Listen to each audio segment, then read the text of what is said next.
Assalamualaikum warahmatullahi wabarakatuh. Assalamualaikum. Halo pemirsa Sultan TV dimanapun Anda berada. Berjumpa kembali dengan saya Kang Adul dalam program Tokoh Bicara.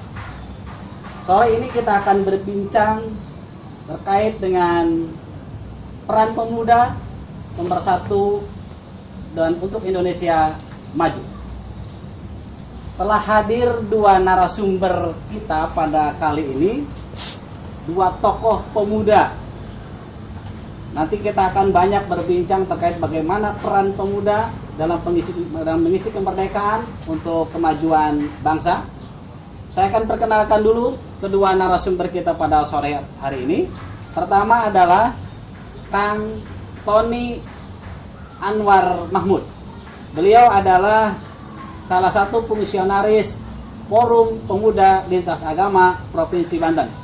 Assalamualaikum. Waalaikumsalam. Damang Kang Tony. Alhamdulillah Kang Adul sehat. Alhamdulillah. Ini lama kita nggak ketemu ya. Sangat lama. Sekali ketemu kita di forum yang sangat terhormat ini, Tokoh Bicara. Alhamdulillah. Nah, narasumber yang kedua, ini saya pikir kalau dari wajahnya sudah nggak asing lagi ini beliau ini ya. Ini beliau adalah Kang Ishak. Ada embel-embelnya itu Kang Ishak Newton. Ini yang terkenal, itu yang bikin terkenal beliau itu adalah ada Newtonnya. Kalau Ishak saja sebetulnya nggak terlalu terkenal ya. Tapi karena ada Ishak Newton ini yang paling terkenal. Yeah. Selamat sore Kang Ishak, Bung Ishak. Selamat sore Bung Lala. Apa kabar? Baik. Sehat-sehat selalu ya. Sehat selalu. Kalau pemuda selalu Merdeka. merdeka. Ini apa kabar Bung Ishak? Baik. Baik ya. Alhamdulillah. Kita akan berbincang tentang bagaimana peran pemuda ya dalam pembangunan untuk kemajuan Indonesia yang lebih baik tentunya. Baik pemirsa Sultan TV dimanapun Anda berada, selama 1 jam ke depan kita akan mengupas tuntas tentang peran pemuda dalam pembangunan bangsa atau pemuda sebagai pemersatu untuk kemajuan Indonesia. Bersama saya Kang Adu dalam program Tokoh Bicara.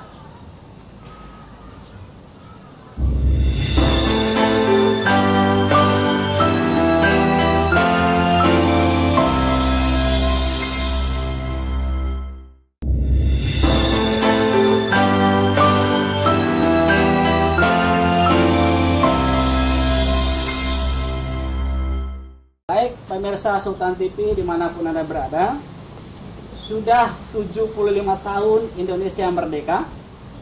Kemerdekaan yang kita raih saat ini bukanlah semata-mata tanpa perjuangan dan pengorbanan. Banyak pahlawan yang telah berjuang untuk kemerdekaan Indonesia. Banyak kucuran air mata, banyak pertumpahan darah untuk kemerdekaan Indonesia. Dan itu semua adalah tidak lepas dari peran pemuda. Kita tahu bagaimana peran pemuda Angkatan 28 dengan Sumpah Pemudanya. Kemudian juga Angkatan 45 bagaimana dengan upaya memerdekakan atau menggagas kemerdekaan Republik Indonesia ini. Kemudian juga kita tahu Angkatan 66 yang kemudian mengakhiri kekuasaan Orde Lama pada saat itu. Dan juga kemudian muncul Angkatan 98 pemuda sebagai pendulum reformasi pada saat itu, yang kemudian juga mengakhiri kekuasaan Orde Baru. Dan untuk itu kita akan mencoba bagaimana peran pemuda setelah pasca reformasi kali ini. Indonesia sudah 75 tahun merdeka, bagaimana posisi daya tawar pemuda dalam rangka mengisi kemerdekaan atau untuk Indonesia maju. Nah, dua narasumber kita ini saya pikir beliau ini adalah para tokoh ya. Pak Tony atau Kang Tony ini adalah yang sudah bergelut selama ini dengan pemuda-pemuda lintas agama ya Kang Tony. Betul. Nah, selain aktivitas di EPLA ya, apa aktivitas yang lain Kang Tony? Keseharian saya juga sebagai dosen di salah satu perguruan tinggi swasta. Jadi dosen di akademisi ya? Ya. Alhamdulillah. Selain itu mungkin ada yang saat ini saya sedang mengabdi menjadi komisioner di Komisi Informasi Provinsi Banten, Kang Adul. Ini juru damai berarti ya. Sengketa dari kelompok masyarakat ataupun dari individu masyarakat, beliau ini yang mendamaikan. Selain mendamaikan sengketa informasi, juga merukunkan umat atau pemuda dalam agama ya. Betul. Luar biasa sekali Kang Tony ini, mulia sekali ya. Amin, Aktivitasnya. Selain mengajar, mencerdaskan kehidupan bangsa, kemudian juga merukunkan umat beragama, dan juga tidak kalah pentingnya adalah bagaimana mendampaikan sengketa informasi. Betul. Jadi pas kalau kita undang di tokoh bicara pada kesempatan ini.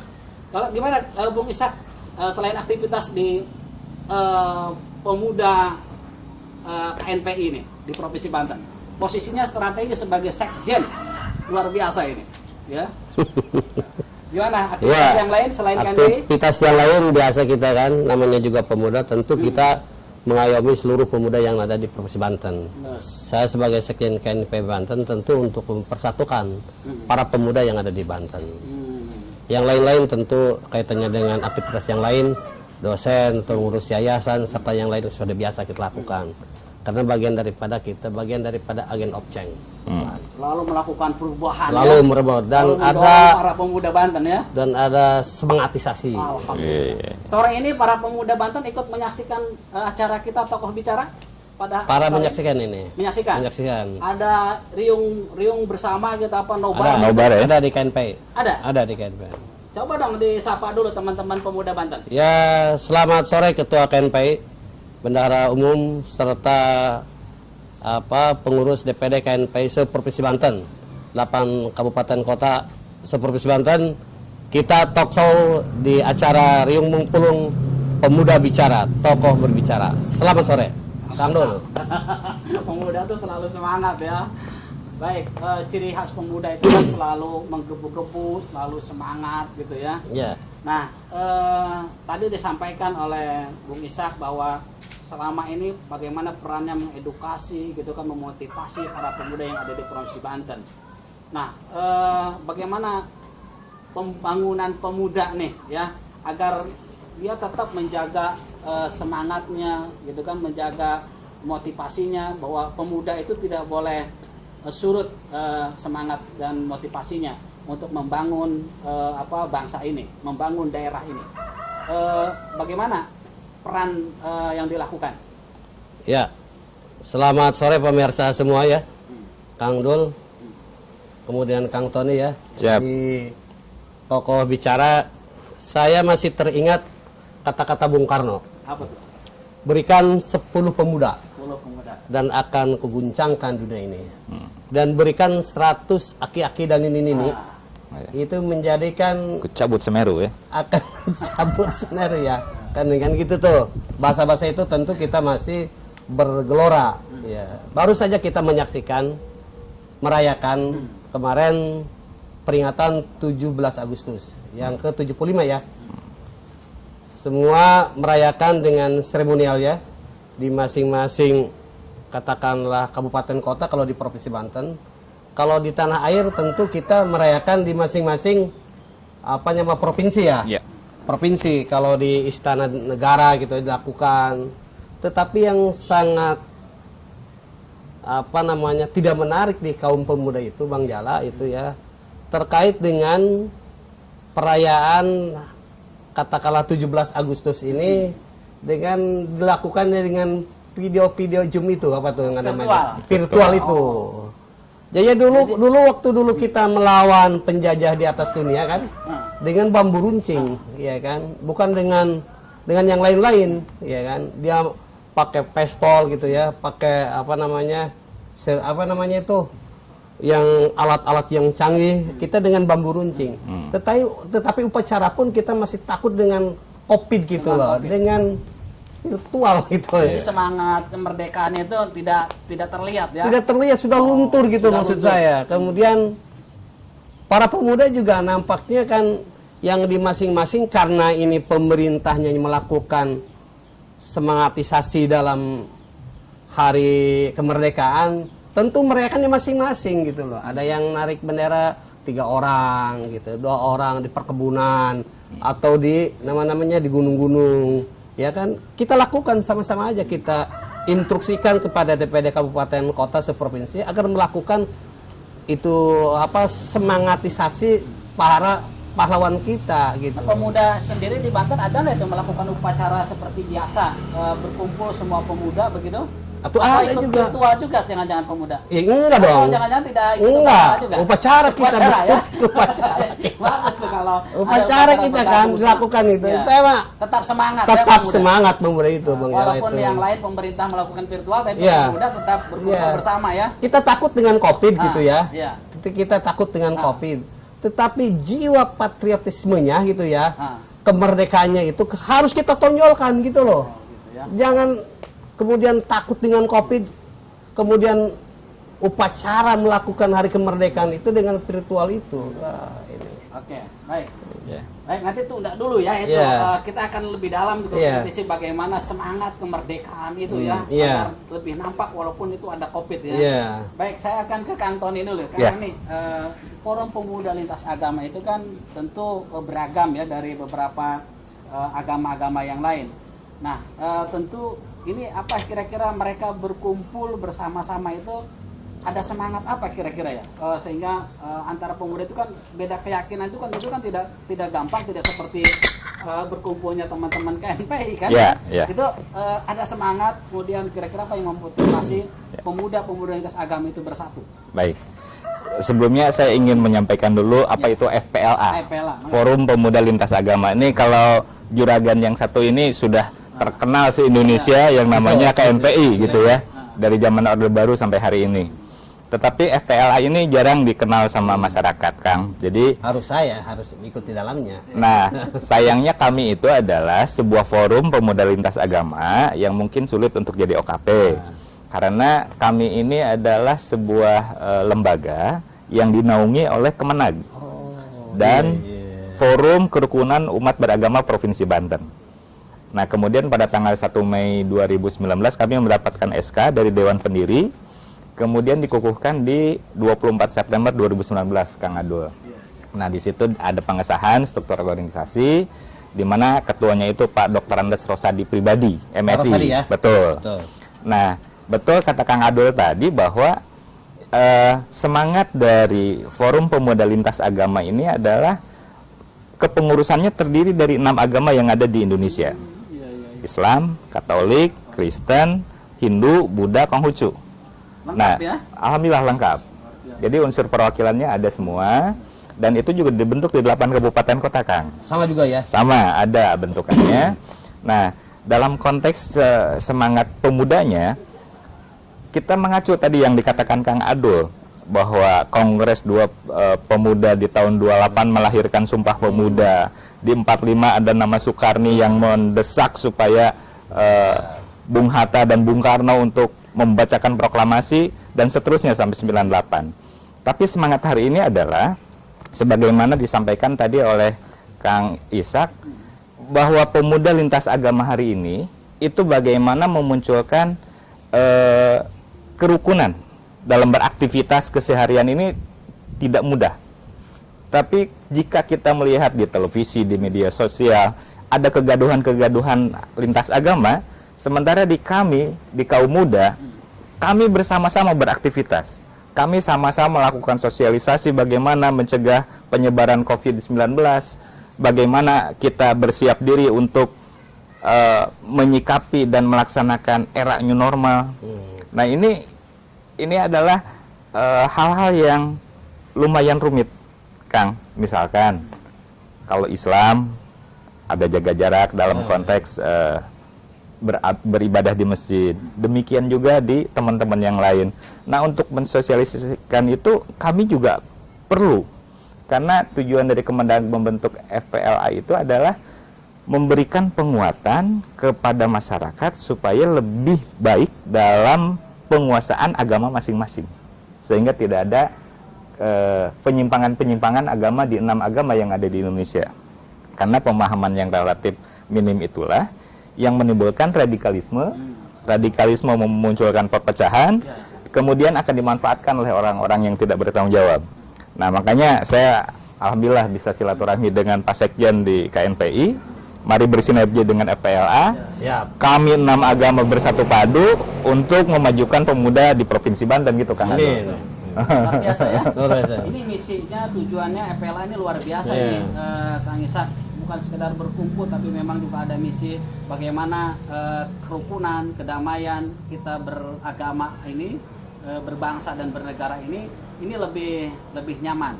Nah, kalau ada sinergi kedua belah pihak ini kan sesuatu yang luar biasa ini. Iya. Bagaimana menjalin sinergitas komponen kepemudaan, lembaga kepemudaan ini, KNPI dengan FPLA kan gitu, itu kan lebih bagus kan gitu.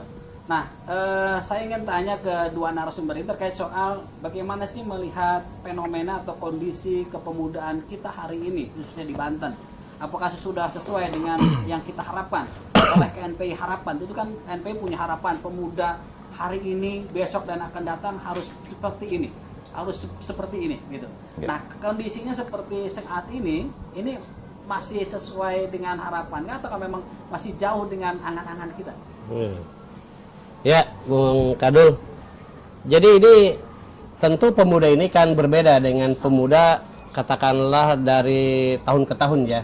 Tentu kalau zaman Orde Baru pemuda itu kan sesuatu yang dianak-emaskan gitu ya, dianak-emaskan. Tapi berbeda sekarang ya.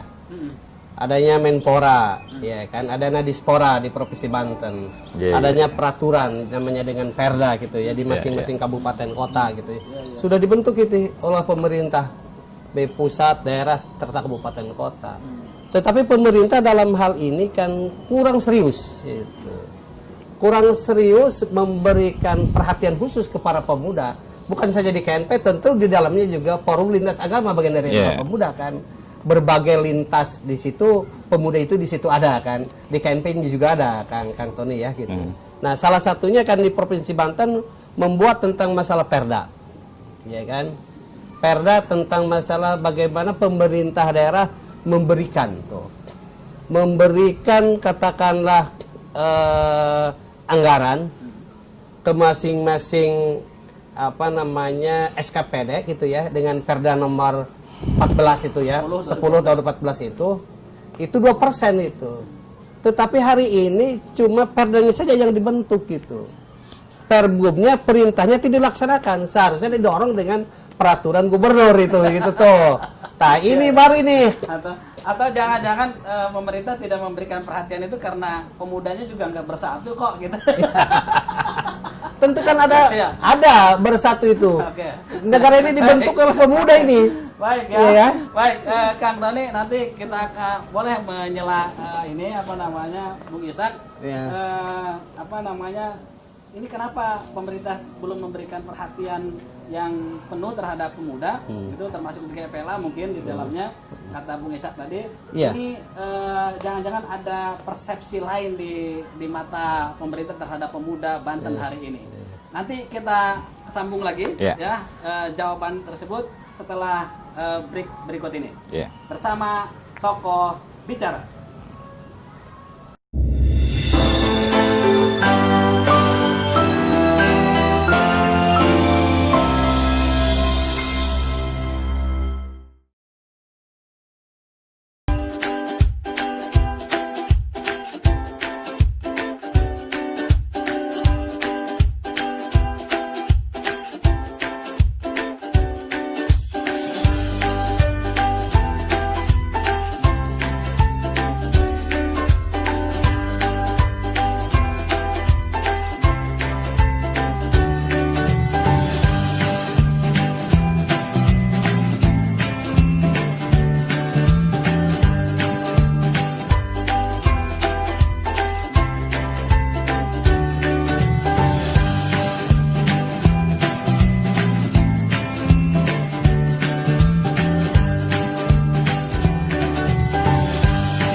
Baik, pemirsa Sultan TV dimanapun Anda berada, kita akan lanjut dialog kita pada sore ini. Saya akan menyambung seperti yang tadi disampaikan oleh Bung Ishak. Sekarang ke Kang Tony dulu nih, bagaimana pandangan Kang Tony melihat pemuda, khususnya pemuda lintas agama pada saat ini? Apakah sudah sesuai dengan harapan ataukah memang masih jauh dari harapan? Baik, kita indikatornya harus terukur juga, Kang Adul ya. Jadi kalau KNPI sudah jelas itu, garisnya udah jelas. Kalau beliau zamannya di masa lalu kan udah pasti Menpora, Pak. Ya, ya. Hari ini nggak ada Menpora dari beliau kan gitu ya. Nah, garis FPLA ini adalah punten Kang Ishak. Jadi karena kami tidak punya patokan anggaran, kami ini berbuat semampunya. Kami berbuat semampunya sesuai dengan kreativitas masing-masing, Kang. Jadi misalkan hari ini ada misalkan teman-teman yang punya kelebihan agenda untuk mendistribusikan bantuan kepada korban terdampak COVID-19. Nah, kami juga ikut serta, Pak. Misalkan menjadi mitra dalam mendistribusikan bantuan-bantuan yang semampunya untuk korban-korban terdampak COVID-19 di Provinsi Banten. Kemudian yang kedua adalah bagaimana mendorong masyarakat, Pak. Jadi kan remaja kita ini masih berhadapan dengan sekolah yang virtual, yang online. Kan tidak semua memiliki handphone, tidak memiliki wifi, tetapi mereka harus online. Nah, maka kami mendorong kepada masyarakat di desa-desa tertentu itu bagaimana para pemuda ini menyewa sebuah operator tertentu, kemudian masyarakat setiap hari itu menabung, kemudian kita sediakan beberapa unit komputer, silahkan sekolah di sini selama sekolah itu berjalan. Nah, itu kita dorong ke masyarakat supaya pemuda-pemuda di sanalah yang mengawal adik-adiknya yang sedang belajar, gitu Kang Adul. Nah, ini belum bisa berjalan seutuhnya. Karena apa? Masyarakat sendiri masih kekurangan dalam hal pendapatan. Untuk hal 1.000-2.000 mengumpulkan setiap hari juga agak keberatan, Kang. Gitu kan? Karena masih bersinggungan dengan kebutuhan-kebutuhan pokok. Tetapi itu Kang Adul, dari sisi FPLA kami baru bisa mendorong remaja-remaja yang ada di desa-desa tertentu yang tidak memiliki akses internet itu didorong, dibantu dengan bersama-sama masyarakat tentunya, supaya apa? Supaya konteks mereka bersekolah, konteks mereka melaksanakan kegiatan belajar mengajar bisa terus berjalan. Nah, tapi secara general bahwa apakah pemuda itu sudah sesuai harapan atau belum, kita juga harus mengapresiasi banyak pemuda-pemudi Indonesia yang memberikan citra di dunia internasional. Misalkan Olimpiade Fisika, Matematika kita selalu menang, gitu kan. Kemudian dari aspek robotik dan sebagainya kita juga selalu menang. Cuma di sepak bola kita selalu kalahkan. Itu aja masalahnya. Kurang dukun. Iya. Kurang dukun ya. Iya. Baik Kang Tony, saya kembali ke Bung Ishak. Tadi persoalan menarik tuh, persoalan Perda 10 2014 itu. Itu sebetulnya kan inisiasi pemerintah dan DPRD bagaimana agar pemerintah itu punya kontribusi terhadap pembangunan pemuda. Tapi tadi rupanya masih dikeluhkan terhadap Perda itu belum bisa implementatif gitu ya. Nah, kan perlu ada upaya bagaimana mengimplementasi kebijakan tersebut. Peran KNPI sendiri apa yang dilakukan agar Perda tersebut bisa implementasinya jelas gitu, konkret gitu. Apa yang dilakukan? Kan Perda ini kan dibuat ini payung hukum daripada pemuda kan, payung hukum. Kalau dalam undang-undang itu kan katakanlah undang-undang nomor 40 gitu ya. Tahun 2008 itu. Sudah dibuat masing-masing payung hukumnya kan. Kalau turunnya dari pusat undang-undang, kalau dari pemerintah daerah tentu di masing-masing kabupaten kota yaitu Perda gitu ya. Dibuat bagaimana Perda tersebut dijalankan kan itu. Agar para pemuda ini kan tidak merongrong gitu. Tidak merongrong ini kaitannya dana yang kira-kira diberikan oleh pemerintah daerah sesuai dengan kemampuannya, tidak merongrong, maka turun dari Perda. perda di situ ada 2% gitu.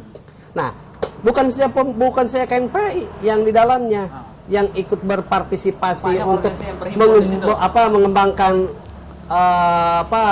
potensi para pemuda, bukan, termasuk di dalamnya adalah forum lintas agama gitu kan, termasuk di dalamnya pramuka, termasuk di dalamnya para OKP yang lain, ormas-ormas yang lain. Ini di dalamnya sudah tertuang, cuma persoalannya kan peraturan gubernurnya sampai saat ini kan belum dikeluarkan, baru katakanlah setengah hati gitu. Atau karena pemudanya masih ada beberapa paksi gitu. Bukan. Kalau saya justru melihatnya begini. Gimana? Kalau saya melihatnya begini, bahwa komponen tadi bahwa ada slot persen anggaran yang harus diorientasikan untuk kepemudaan, dari pemudanya tidak melakukan upaya itu kepada pemerintah. Pemudanya tidak melakukan upaya itu. Kalau tidak salah saya baca di perda tersebut itu adalah bagi pemuda yang akan melaksanakan kegiatan berwirausaha itu akan dibantu oleh pemerintah daerah gitu kan, kalau nggak salah dari bunyi perda itu. Nah, masalahnya kita tidak mencoba itu,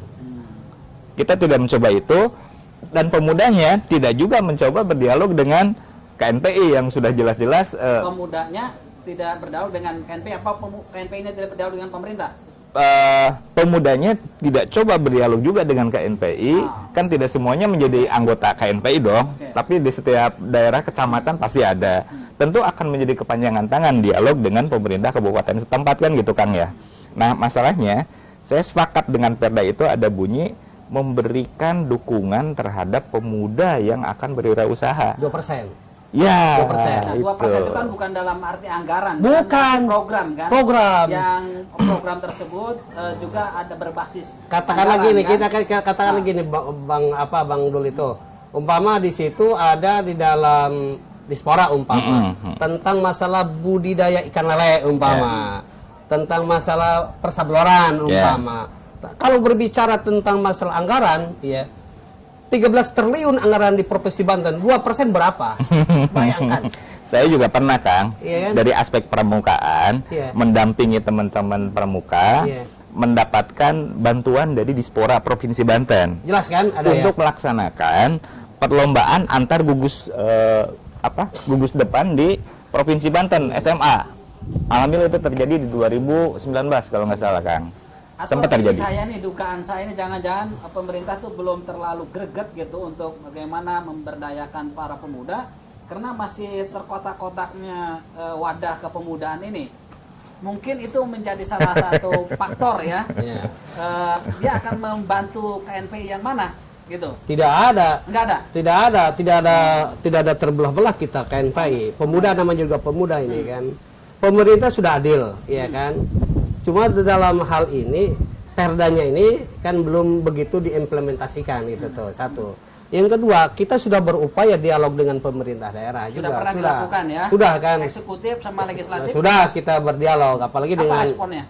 Responnya sangat baik gitu kan, sangat baik. Cuma hari ini kan isu yang berkembang tentang masalah kepemudaan yang terbelah-belah kan itu, sehingga pemerintah daerah mengeluarkan anggaran itu takut gitu kan. Nah itu masalahnya di situ. Tetapi pemerintah daerah melihat eksistensi gitu loh.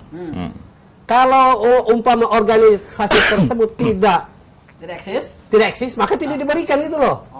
Kemudian kan para sekedar eksistensi, tapi kan juga legalitas kan. Iya, karya nyata, legalitas itu kan. Dua-duanya tiga-tiganya nanti juga empat-empatnya ada legalitasnya, bagaimana itu? Iya, artinya begini, kalau pemudanya hari ini tidak melakukan terobosan-terobosan terhadap pembangunan yang ada di Provinsi Banten gitu ya. Itu jelas pemerintah juga rugi memberikan anggaran. Tetapi di bawah kepemimpinan Pak WH sekarang sudah tercantum ini untuk dana kepemudaan ini. Nah, kita kan dalam konteks bagaimana pemuda bersatu untuk Indonesia maju, yang mestinya kan pemuda itu ada kesadaran diri untuk mereka bersatu lagi, tidak lagi terkotak-kotak dalam wadah-wadah yang lain gitu. Sehingga nanti tidak ada persepsi dari pemerintah, tidak ada ketakutan bahkan dari pemerintah untuk mensupport bagaimana aktivitas kepemudaan gitu. Ya EPLA ini enggak jadi Kang Adul mohon maaf.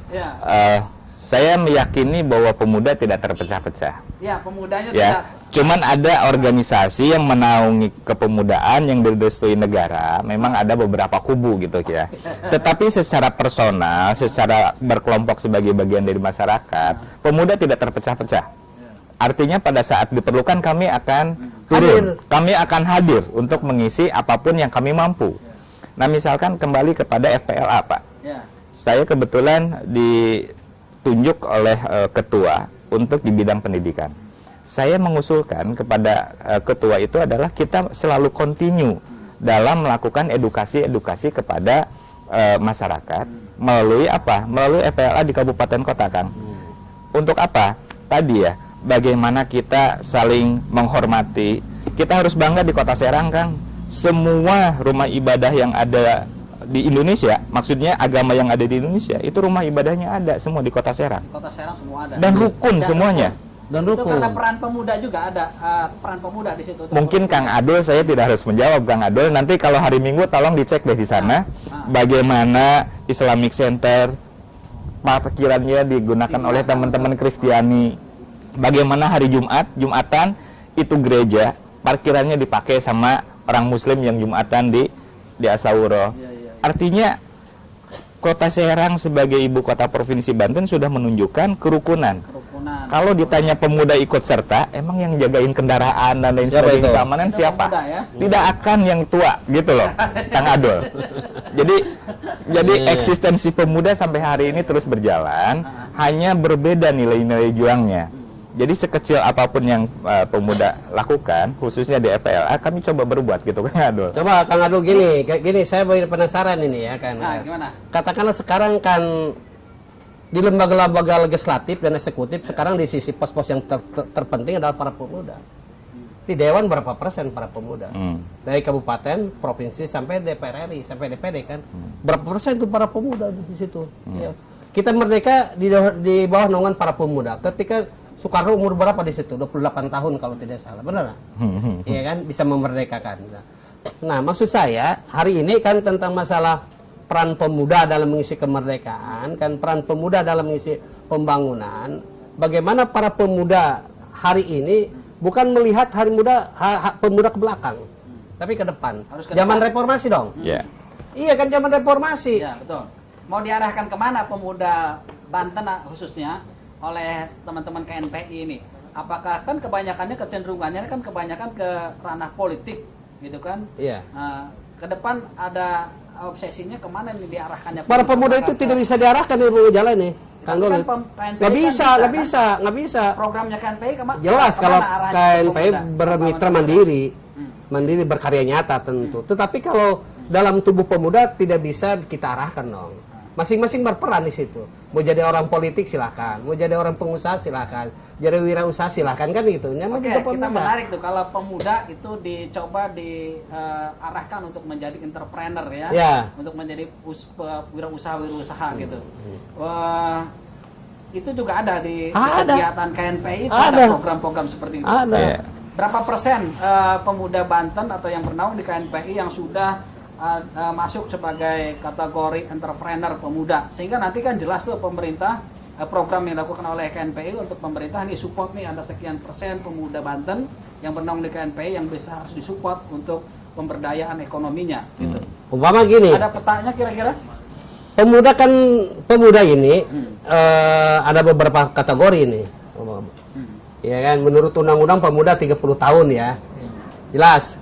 Kemudian menurut ADART pemuda 40 tahun. Saya udah nggak masuk itu dua-duanya. Dua-duanya sudah tidak masuk. Jangan bilang. Sudah tidak masuk. Jadi kalau dikategorikan pemuda tentu 8 juta penduduk Indonesia, ya kan? Kalau belum nambah ya, itu baru catatan siapa namanya Romi Rahman 8 juta penduduk Indonesia kan? Iya. Belum update. Saya coba minta peta pemuda yang terkait dengan kewirausahaan. Kan fenomenanya banyak pengangguran juga itu kan dari kalangan usia produktif. Iya jelas. Dan itu pemuda kan. Nah, tentunya kan harus mendorong peran KNP ini agar pemuda-pemuda itu lebih kreatif, inovatif, dia berwirausaha sendiri gitu. Tidak melulu hanya mengandalkan bagaimana jadi pegawai negeri kan gitu. Iya. Gitu. Nah, itu kan mesti ada terobosan yang luar biasa kan dari KNP sebagai wadah kepemudaan. Ya tentu kan para pemuda dalam konteks sekarang itu kalau ingin jadi pegawai negeri gitu ya, pegawai negeri sudah keran-kerannya itu sudah tertutup, jangan tidak membuka lagi pegawai negeri itu. Sekarang harus entrepreneur itu. Ya makanya jadi ya, dorong ke awas menjalan nih. kan? Iya kan, kita dorong para pemuda ini supaya berjiwa usaha. Iya kan. Dorong ke sana ya. Iya. Walaupun angkanya sebetulnya KNPI belum mengantongin itu angkanya berapa sih. Jadi pemuda masalah yang kita usaha. dorong Ah. pemuda agar berjiwa usaha. Oke. Iya kan? Tapi balik lagi. Gimana Kang Tony? Dari Iya. apa EPLA juga ada upaya juga selain Sama mendidik dong bagian daripada pemuda di dalamnya. Pemuda diarahkan juga dia punya kreativitas juga di bidang wirausahanya di EPLA mungkin. Ya, gini Pak Jala ya. Tadi kita masih berbicara tentang organisasi masing-masing. Iya. Tetapi jangan persamakan dengan pemuda di masa lalu yang berbeda konteks lingkungannya. Hari ini itu banyak pemuda yang ingin berserikat, ingin berkumpul gitu ya. Kemudian pada saat dikumpulkan misalkan di FPLA, pemerintah hanya membentuk juga. Jadi saya mengambil kalimatnya Kang Ishak tadi, bahwa ada anggaran 2% turun ke Dispora di pemerintah provinsi, kabupaten, kota, kemudian turun lagi ke dinas koperasi dan sebagainya, yang ada nomenklatur-nomenklatur yang berorientasi kepada pemuda. Nah itu tuh kurang disosialisasikan bahwa di OPD kami ada orientasi untuk pemuda, bahwa program kami outputnya ada yang untuk pemuda, itu tidak tersosialisasikan. Kalau Sehingga kan oleh OPD-nya harus diminta dong oleh pemuda kan. ya artinya Tolong gitu kan oleh pemuda. Ada KIP kan? Nah, Iya kan, di dalamnya kan ada KIP juga ya. boleh diadukan Itu kan? boleh. Informasi tersebut bukan tadi bukan artinya ini kita berbicara Iya. programnya. Jadi jangan juga pemerintah membuat program, kitanya juga tidak mendorong Baik, programnya. ya, kita sempat di program dulu, nanti kita akan sambung lagi. Ini dialog kita menarik nih. Bagaimana pemuda ini lebih berdaya gitu kan, tidak menunggu diberdayakan oleh pemerintah, oleh siapapun, tapi bagaimana pemuda memberdayakan sendiri. Ya. Apalagi di tengah Kalau bisa pemuda memberdayakan pemerintah kita itu. Nah itu Iya. lebih baik kan. Lebih- Itu sebetulnya yang diharapkan. Iya. Tapi nanti kita akan sambung pada segmen berikutnya. Iya. Terima kasih sampai kita di segmen berikutnya Toko Bicara.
pemirsa Sultan TV, kita masih lanjut dalam dialog di toko bicara kita pada sore ini.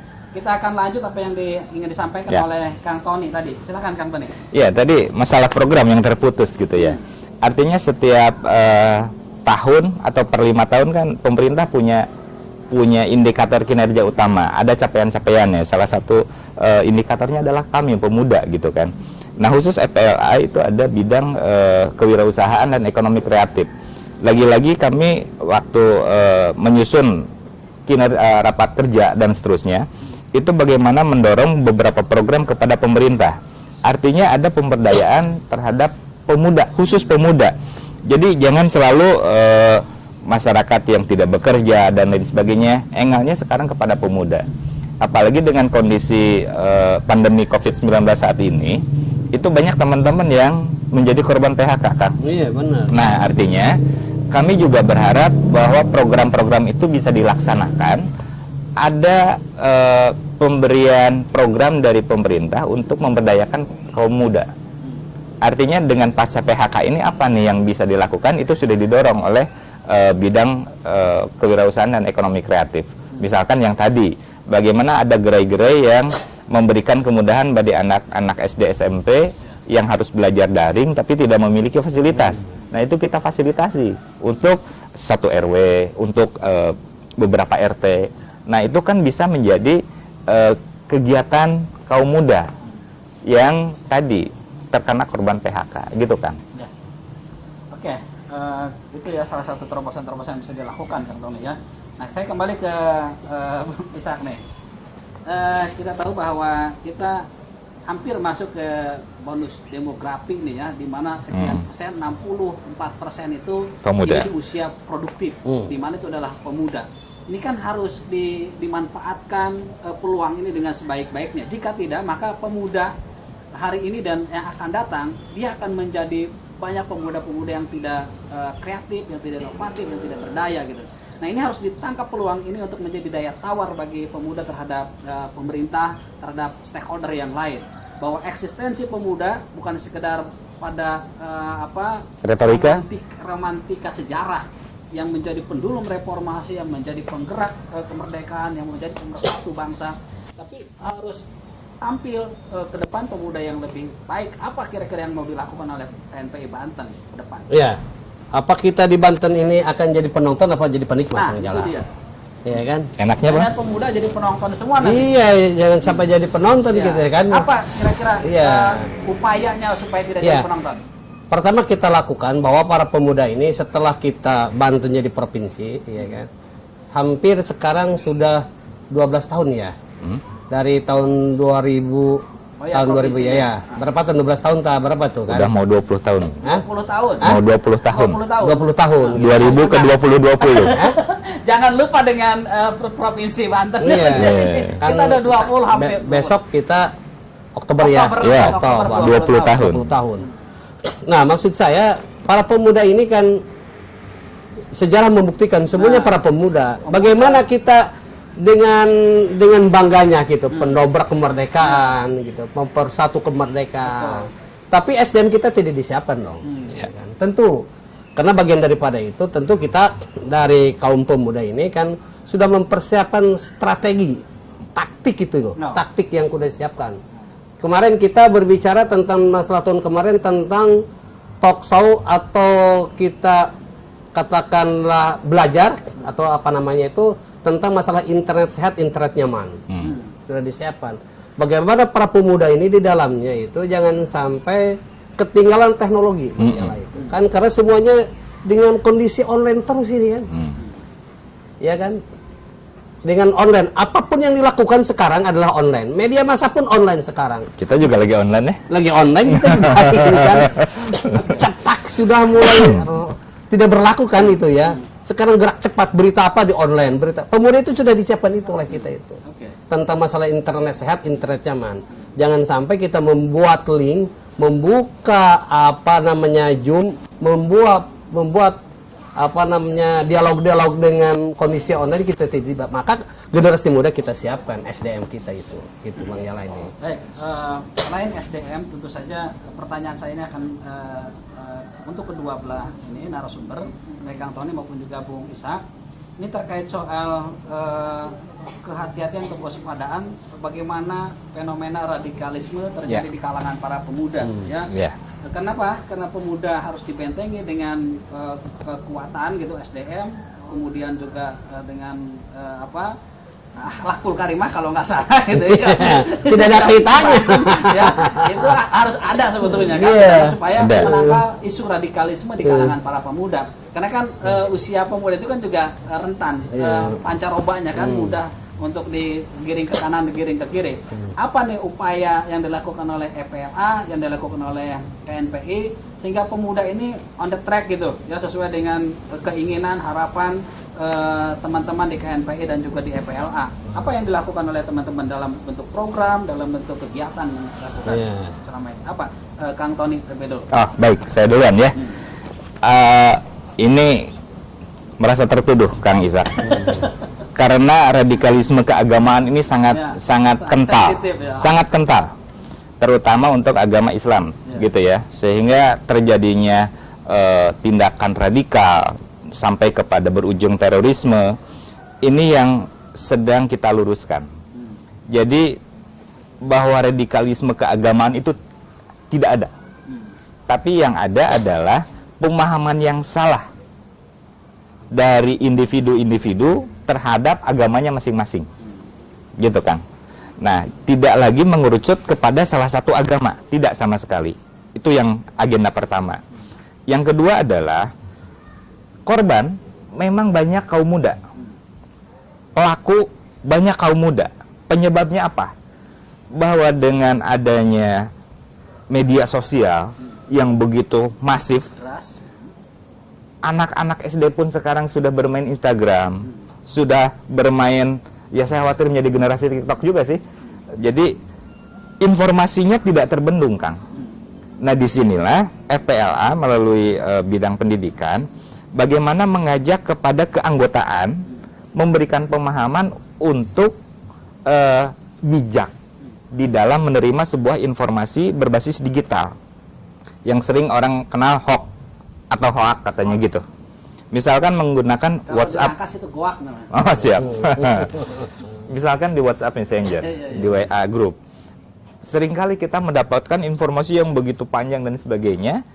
Kita tidak membaca, hanya baca judulnya, baca sedikit, kemudian kita share ke grup berikutnya, kita share lagi dan sebagainya.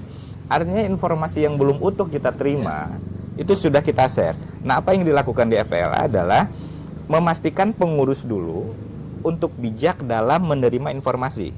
Pending dulu barang 1 menit, jika itu berguna, silakan di-share. Tapi setengah menit dulu tunggu, perlu nggak di-share? Nah, kalau baik, bagus, setengah menit menunggu ternyata tidak perlu di-share, ya simpan juga. Ada 2 S ya? Iya. Saring, sharing gitu. Iya. Kalau digabungkan kalimatnya, saring sebelum sharing. Nah, gitu. Jadi saring sebelum sharing. Nah, dengan bijaknya seperti itu, maka kita tidak akan terjebak oleh apapun yang diberitakan oleh media sosial. Termasuk pemahaman agama-agama tertentu itu banyak ditayangkan melalui channel tertentu yang audio video ataupun berbentuk teks. Nah, karena jiwa remaja itu masih labil, Kang, otomatis termakan oleh isu-isu itu. Nah, disitulah kami di FPLA sangat menolak keras terjadinya radikalisme keagamaan. Kami bersepakat, 6 agama, kami bersepakat untuk sama-sama menghadang tumbuh berkembangnya radikalisme keagamaan di Provinsi Banten. Semangat, Kang. Baik, luar biasa ini FPLA ya.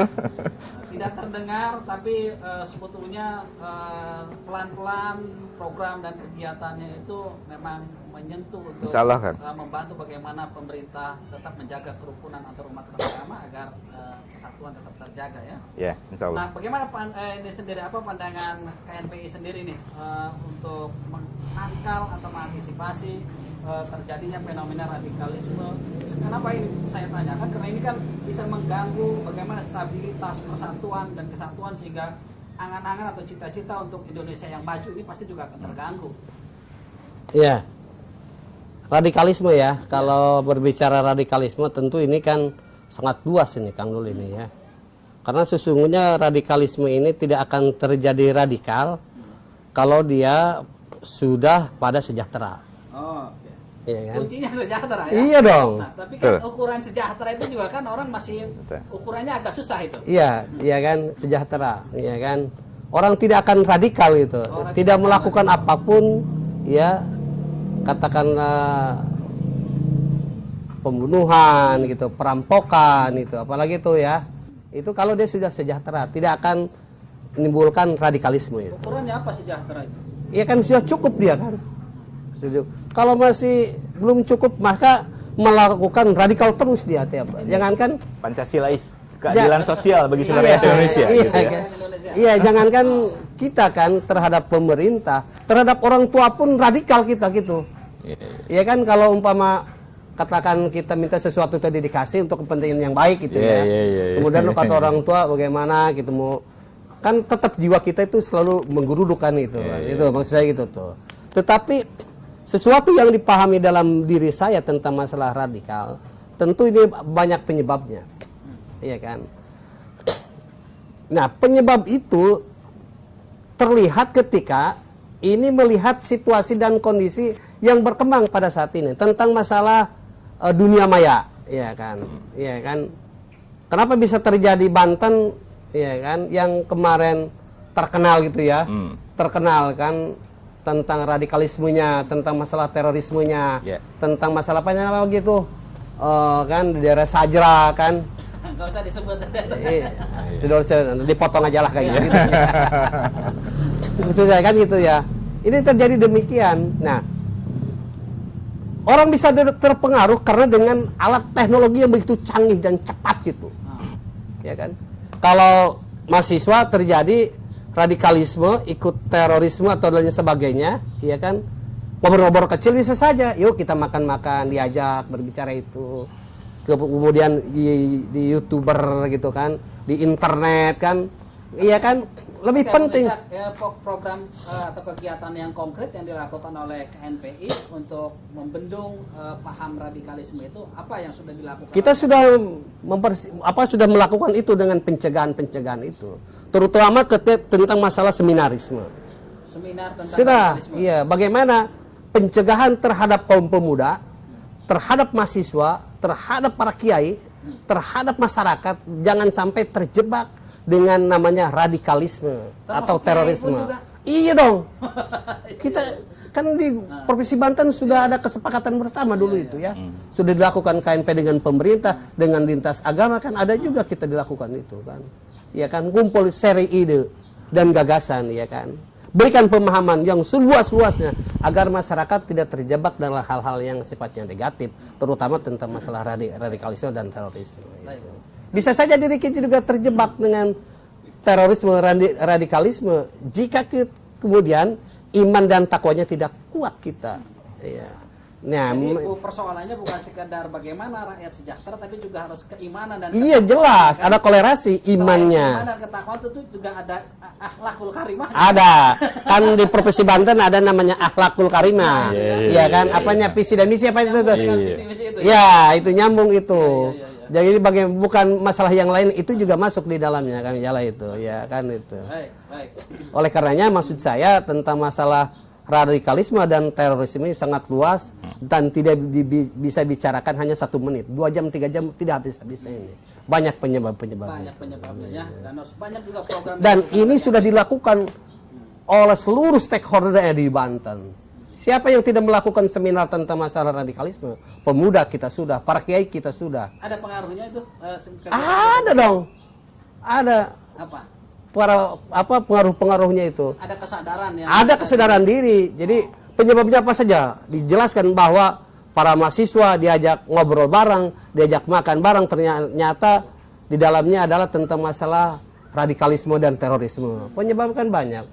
Kemudian yang lebih terpenting lagi tentang masalah di dalam apa namanya medsos kan itu tertarik kalau keimanan dan keyakinan kita tidak kuat itu Bung Jala. Maka stakeholder yang ada di Banten itu, ormas-ormas yang ada di Banten tentu menjalankan melakukan pendekatan seperti tentang masalah seminar, perkumpulan tentang masalah itu yang dibahas semua gitu. Nah, di dalamnya umpama forum lintas agama kan gitu yang dilakukan di Depa kan di mana sudah dilakukan Bung Jala itu. Ini Kang Koli selain mencegah terjadinya radikalisme, tentu juga kan di agama-agama itu yang harus juga ditanamkan itu adalah bagaimana toleransi umat beragama itu kan, supaya tidak terjadinya intoleransi. Ini juga bisa menghambat kalau intoleransi makin subur di kita ini, di negara kita ini, antar umat beragama ini kan di Banten tuh lebih rentan. Kalau persoalan politik saya pikir di Banten tuh lebih soft ya, lebih santun, lebih adem ya. Tapi kalau sudah menyentuh pada persoalan agama, ini lebih sensitif ini. Makanya bagaimana supaya toleransi tetap terjaga, apa yang dibangun, apa yang dilakukan oleh FPLA. Baik, tadi di awal sudah saya sampaikan bahwa FPLA ini adalah di bawah naungan Kemenag dan FKUB Provinsi Banten. Nah, berbicara yang disampaikan tadi, itu ada buku panduan atau ada pedoman kerukunan umat beragama yang disusun oleh FKUB. Nah, salah satu yang menariknya dalam konten itu adalah ucapkanlah salam sesuai dengan keyakinan masing-masing. Jadi artinya tidak perlu kita memborong semua salam, cukup salam sesuai dengan keyakinan yang dimiliki kita yang mana itu aja yang disampaikan. Nah, tapi tadi karena ada keinginan untuk toleran, maka diabsenlah semua salam itu. Semua? Ya, sampai ujung kan. Contoh. Kita contoh Presiden RI misalkan selalu memberikan salam itu kan panjang. Samon. Ya kan? Gitu. Ya. Itu dalam konteks bertoleransi. Ya. Semua ucapan salam di bawah ya. Ya, artinya itu bagian dari toleransi yang dibangun oleh kepala negara. Kemudian yang kedua adalah bagaimana dalam hari-hari tertentu yang real, karena kita menginduk kepada FKUB, itu Kang, jika hari raya Idul Fitri jatuh kepada hari Minggu, di mana teman-teman Kristiani melakukan peribadatan, maka dialoglah sesepuh-sesepuh melalui FKUB tadi. Misalkan yang seharusnya peribadatan mereka dari pagi, kita izin dulu, kami duluan yang sholat Idul Fitri di alun-alun, sehingga parkiran dan lain sebagainya tidak berbenturan dan seterusnya. Mereka yang Kristiani juga menerima. Akhirnya mereka menunda dulu sampai selesai Muslim melaksanakan sholat Idul Fitri, baru mereka datang ke gereja. Tapi tidak takbiran ya? Kenapa? Tidak takbiran ya? Ya itu tadi, kita sedang berbicara toleransi Kang. Jadi indah sebenarnya kalau berbicara itu.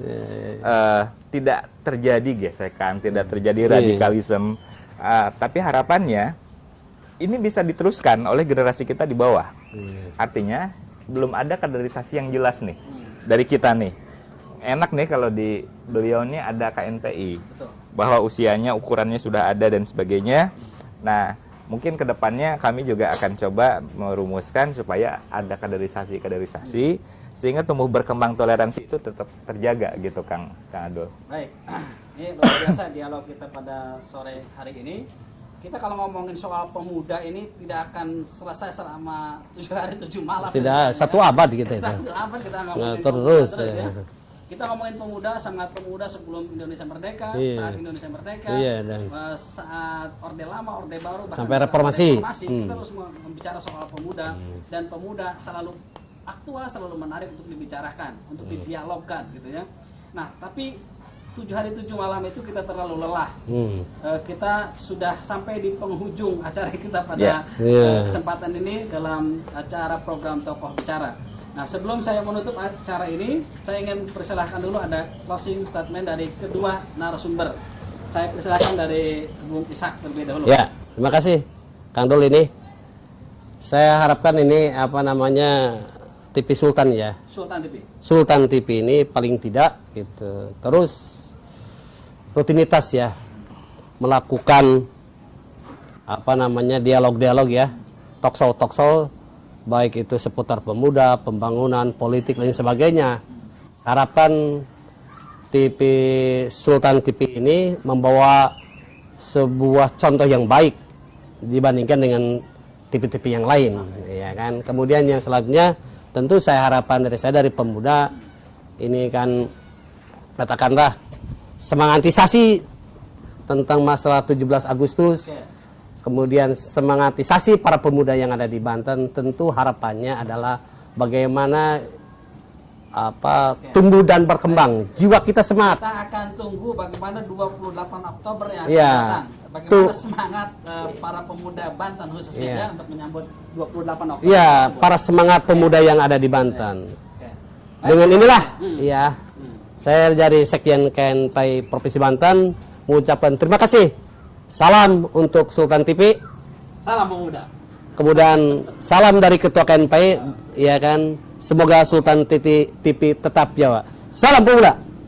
Salah. Silakan Kang Tony, singkat saja. Baik, Forum Pemuda Lintas Agama mengajak kepada seluruh pemuda di Provinsi Banten, mari sukseskan Pilkada 2020 dengan kedamaian, dengan kerukunan bersama. Kedua, FPLA Provinsi Banten menolak radikalisme keagamaan. Dan ketiga, mari kita mulai menyiapkan diri di era new normal, bahwa segala sesuatunya di masa depan adalah masuk ke tanah normal baru yang harus kita siap, harus kita menjadi pengawal pembangunan daerah atau pembangunan nasional. Akhirnya FPLA mengatakan hidup pemuda Indonesia. Luar biasa ya. Kita Ya, barang ya. apa ininya? Ya, Salam pemuda. Salam pemuda, hidup pemuda Indonesia. Oke, silakan. Ya. Salam pemuda. Indonesia. Ulangi. Salam pemuda. Salam pemuda. Ayo 1 2 3. Salam pemuda. Satu kali lagi, pemuda Indonesia. Ya. Salam pemuda, langsung pemuda Indonesia gitu ya. Siap. Ya. Salam pemuda, pemuda Indonesia. Baik, teman-teman, kedua narasumber Kang Tony, kemudian juga Bung Ishak, terima kasih sudah hadir bersama kita di Sultan TV pada sore kali ini. Saya ingin menutup acara ini dengan sebuah kata-kata yang cukup indah, di mana Subhanul Yaum Rizal God, bahwa pemuda hari ini adalah pemimpin yang akan datang. Amin. Nah, maka untuk menjadi pemimpin yang akan datang perlu dipersiapkan bagaimana ketangguhan sumber daya manusia, kreativitas, inovasi dan lain sebagainya. Pemuda hari ini menjadi pemimpin di masa yang akan datang. Terima kasih. Jangan lupa saksikan di fanpage sultantv.co. Terima kasih. Billahi taufiq wal hidayah. Assalamualaikum warahmatullahi taala wabarakatuh. Waalaikumsalam.